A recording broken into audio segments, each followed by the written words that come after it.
이란은 내가 서명하려고 한 합의에 서명했어야 했습니다. 정말 부끄러운 인명 낭비입니다.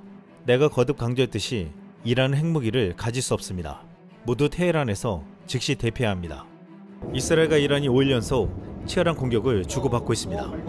트럼프는 캐나다에서 열린 G7 정상회의에서 이란이 핵협정 합의에 동의할 것을 촉구하며 테헤란 주민들에게 즉시 대피하라고 말했습니다.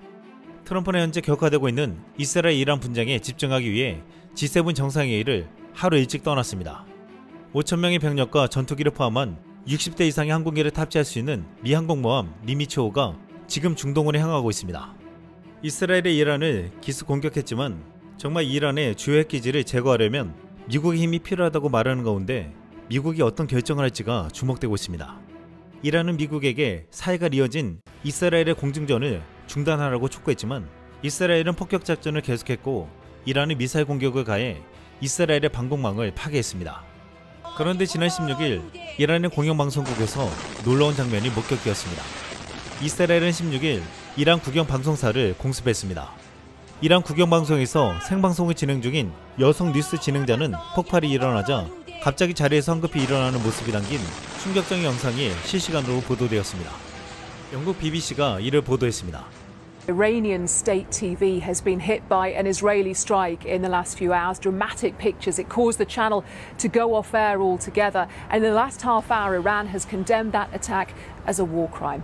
It came shortly after Israel issued an evacuation order for a large part of the Iranian capital, Tehran, saying it had plans to strike military infrastructure that would endanger the life of civilians in the area.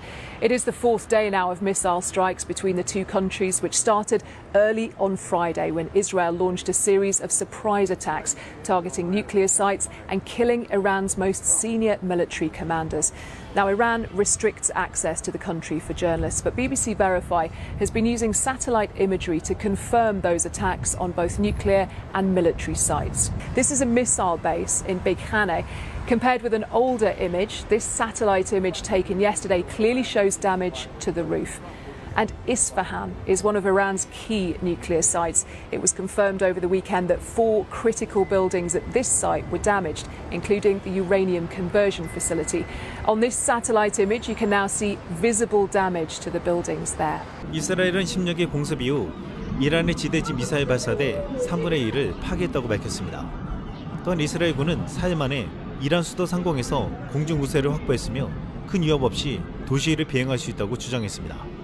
또한 이스라엘은 테헤란 공항에서 이란의 F-14 전투기를 공습했다고 밝혔으며 이스라엘의 공습으로 이란이 운영 중인 우라늄 농축시설 3곳 중 최소 2곳 가동이 중단되었습니다. 그런데 지금 이스라엘 공격에 처참하게 당한 이란도 만만치 않은 치명적인 공격을 계획하고 있습니다. 이란 당국은 17일 보복 경고로 이스라엘의 11번과 14번 채널 본사를 대피하라고 통보했습니다. 이는 이스라엘이 이란 국영방송에서 생방송 중이던 뉴스 진행자가 대피했던 것에 대한 응징이라고 했습니다. 또한 이란 혁명수비대는 이스라엘을 겨냥한 9번째 드론 및 미사일 공격을 발표했습니다. 혁명수비대 대변인은 이런 공격이 새벽까지 중단 없이 계속될 것이라고 말하며 이란이 밤새 압박을 유지하겠다는 의지를 강조했습니다. 한 SNS에서는 이스라엘로 보내는 이란 드론 부대의 영상이 올라왔는데 벌떼같이 날아가는 드론대의 모습이 충격적이었습니다. 미국 CNN은 이스라엘이 이란의 방공망을 무력화시키고 압도적인 공중 전력으로 핵시설을 무력화할 것이라고 하지만 이란의 만만치 않은 전력에 대해서 말하며 결코 쉽지 않을 것이라고 했습니다.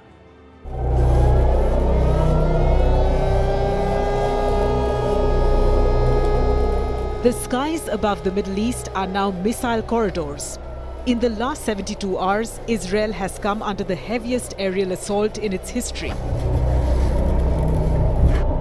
Over 300 Iranian ballistic missiles, drones and cruise weapons have torn through the airspace, flattening homes, killing civilians and overwhelming one of the most advanced air defense networks in the world. For over a decade, Israel had built what military planners call a multi-layered kill web to stop incoming threats. But this week, the kill web bled. The Iron Dome, known for neutralizing short-range rockets from Gaza, was never meant to handle 1-ton warheads or hypersonic payloads. Yet it's working overtime. David Sling, the next layer, intercepts cruise missiles and medium-range threats. Most of these are solid fuel powered, meaning they can launch quickly without a fueling window. This gives Israel just minutes to detect and destroy. Missiles hit Tel Aviv, Haifa, and even neighborhoods near the US Embassy. The Iron Dome's 90% success rate sounds impressive, until the 10% that breaks through, killing civilians and setting cities ablaze. Iran's new method, as its Revolutionary Guard claims, forces Israeli radars to target decoys, drones and actual missiles all at once, overwhelming its logic circuits. And while the Arrow 3 can intercept missiles in space, each unit costs millions, and Israel has limited stockpiles. In fact, a dozen ballistic missiles last month slipped past interceptors and struck near IDF bases unscathed. Behind Israel's survival is America's muscle. The THAAD system, shipped into Israel after the October strikes, is one of the few interceptors capable of hitting missiles at high altitudes. Its radar scans over 1,800 miles. But there's a problem. The US only makes a few dozen THAAD missiles each year. The USS Carl Vinson now prowls the Arabian Sea with over 60 aircraft aboard, including the F-35s. US Navy destroyers in the Eastern Mediterranean have helped shoot down Iranian missiles. And Jordan, America's silent ally, has intercepted drones in its airspace, acting as Israel's indirect buffer. But Israel wants more. It needs bunker-busting bombs. The 30,000-pound GBU-57s that only America has. Without them, Iran's underground nuclear sites can't be destroyed. Iran fired 200-plus missiles in the first 2 days, but since then the rate has slowed down. This is because Israeli strikes have destroyed Iran's launch pads, fuel depots and key commanders. The Institute for the Study of War says Iran had planned a 1,000 missile retaliation. They've barely crossed 300.